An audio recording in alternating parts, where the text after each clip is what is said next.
जय हिंद दोस्तों।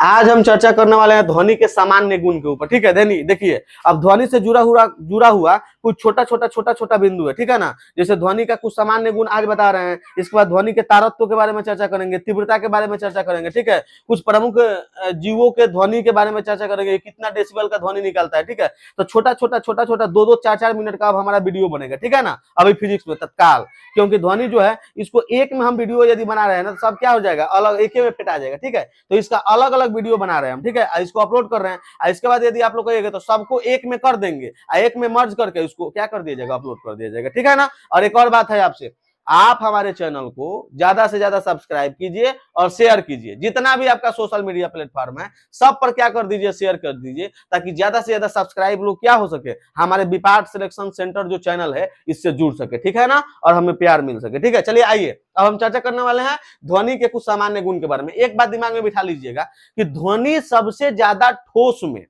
ध्वनि सबसे ज्यादा यानी ध्वनि की गति सबसे अधिक ठोस में होती है, उससे कम द्रव में होती है, और सबसे कम हवा में होती है, यानी कि गैस में होती है। ठीक है, और निर्वात में तो ध्वनि गमन ही नहीं करता है। ठीक है ना, निर्वात में ध्वनि गमन नहीं करता है। यही कारण है कि अंतरिक्ष में आवाज जो है एक दूसरे तक नहीं पहुंचाई जा सकती है। ठीक है ना, यानी एक दूसरे से इशारा में बात किया जाता है। ठीक है, तो निर्वात में ध्वनि गमन नहीं करता है। सबसे ज्यादा कहां गमन करता है ध्वनि, ठोस में, उसके बाद द्रव में, उसके बाद गैस में। ठीक है ना, तो ये चीज दिमाग में बिठा के रखना है। आगे सुनिएगा, अगर माध्यम बदल रहा है, जैसे ध्वनि मान लीजिए कि हवा से पानी में प्रवेश कर रहा है, या पानी से किसी ठोस पार्ट या लोहा में प्रवेश कर रहा है, या किसी लकड़ी में प्रवेश कर रहा है, ठोस में प्रवेश कर रहा है, तो ये माध्यम परिवर्तित हो रहा है। ठीक है ना, तब माध्यम के बदल जाने पर ध्वनि की जो चाल होती है उसमें परिवर्तन हो जाता है। ध्वनि की चाल में क्या हो जाती है, परिवर्तन हो जाती है। तो माध्यम बदलने पर ध्वनि की चाल में क्या होता है, परिवर्तन होता है। एक और बात,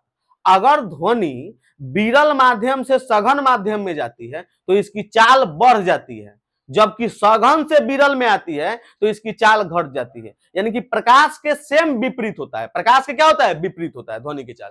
ठीक है, अब आगे चलिए, अब आगे देखते हैं हम इसमें आवृत्ति और आयाम जो होता है ध्वनि की चाल पर किसी भी प्रकार का कोई प्रभाव नहीं डालता है। ठीक है, आवृत्ति किसी प्रकार का प्रभाव नहीं डालता है। लाल रंग का आवृत्ति सेम हो लो लाल, तो लाल बात खत्म। अब लाल मध्यम कलर को चाहे कुछ को आवृत्ति सेम हो गए, लोगों को दिक्कत समझने में।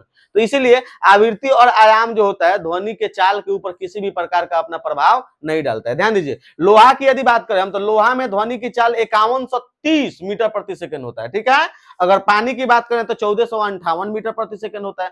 ऐसा पानी जिसे हम पी सकते हैं, तो पीने वाला पानी में 1458 होता है, और खारा पानी में 1500 मीटर प्रति सेकंड होता है। कितना होता है, 1500 मीटर प्रति सेकंड। हवा में 332 या 334, 332 से 334 मीटर प्रति सेकंड के क्या होता है, करीब होता है। ठीक है, अगर बात की जाए कि ध्वनि का चाल सबसे अधिक किस में होता है, तो ठोस में होता है। और ठोस अगर ना दे ऑप्शन में तो देखिएगा इस्पात दिया होगा। ठीक है ना, इस्पात ठोस ही होता है। ठीक है ना, तो इस्पात में ध्वनि की चाल सबसे अधिक होती है। इस्पात में ध्वनि की चाल क्या होती है, सबसे अधिक। अब थोड़ा सा ध्वनि पर हम भौतिक प्रभाव के बारे में देख लेते हैं कि ध्वनि की चाल पर भौतिक प्रभाव क्या अपना प्रभाव डाल रहा है। ठीक है ना, जैसे सबसे पहला क्या है भौतिक प्रभाव, तापमान। तो देखिए तापमान क्या करता है, तो ध्वनि की चाल को बढ़ा देता है। तापमान क्या करता है, ध्वनि की चाल को बढ़ा देता है, क्योंकि किसी भी क्षेत्र में तापमान यदि बढ़ेगा तो हवा का जो कण है इसकी ये गर्म होगा, और गर्म होगा तो इसकी गति बढ़ेगी, और जब गति बढ़ेगी तो अपने आप क्या हो जाएगा, तापमान बढ़ जाएगा, अपने आप क्या हो जाएगा, ध्वनि की चाल बढ़ जाएगा। तो तापमान के बढ़ने से ध्वनि की चाल बढ़ती है,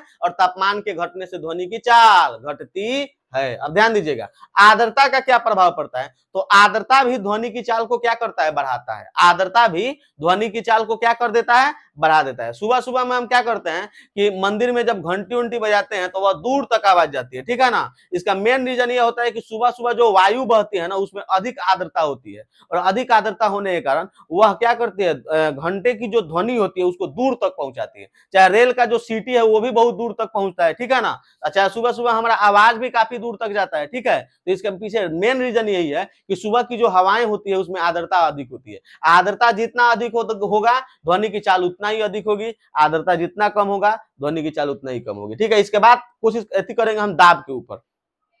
दाब का ध्वनि के ऊपर किसी भी प्रकार का कोई प्रभाव नहीं पड़ता है, ठीक है ना। दाब ध्वनि के ऊपर कोई प्रभाव नहीं डालता है, ध्वनि की चाल के ऊपर दाब कोई प्रभाव नहीं डालता है, ठीक है। क्यों? क्योंकि दाब और घनत्व जो होता है ना, यह एक दूसरे के प्रभाव को क्या कर देते हैं, समाप्त कर देते हैं, ठीक है।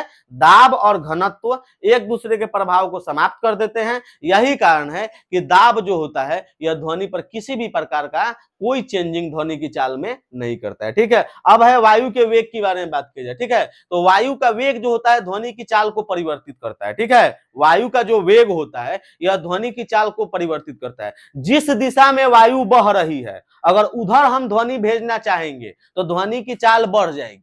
अगर मान लीजिए कि हवा आ रही है पूरब से और हमें पूरब में ही क्या करना है, अपने आवाज को भेजना है, तो ध्वनि की चाल क्या हो जाएगी, घट जाएगी। यानी कि वायु के वेग के दिशा में यदि ध्वनि चले तो ध्वनि की चाल बढ़ जाएगी, अगर विपरीत दिशा में चले तो ध्वनि की चाल क्या हो जाएगी, घट जाएगी। तो ये था हमारा ध्वनि से संबंधित एक छोटा सा वीडियो। कोई दिक्कत समझने में? अगला वीडियो हम ध्वनि के तारत्व के ऊपर लाने वाले हैं या अन्य किसी चीज के ऊपर, ठीक है, लाने वाले हैं, ठीक है। सभी को एक में हम क्या कर देंगे, जोड़ देंगे, ठीक है। अब इसके बाद हम किसके ऊपर चर्चा करने वाले हैं, तो इसके बाद हम ध्वनि के बारे में आगे हम चर्चा करने वाले हैं, ध्वनि के तीव्रता के बारे में चर्चा करने वाले हैं, ठीक है। किसके बारे में चर्चा करने वाले हैं, ध्वनि के तीव्रता के बारे में, लेकिन छोटा सा एक ब्रेक के बाद, ठीक है, ध्वनि की तीव्रता के बाद।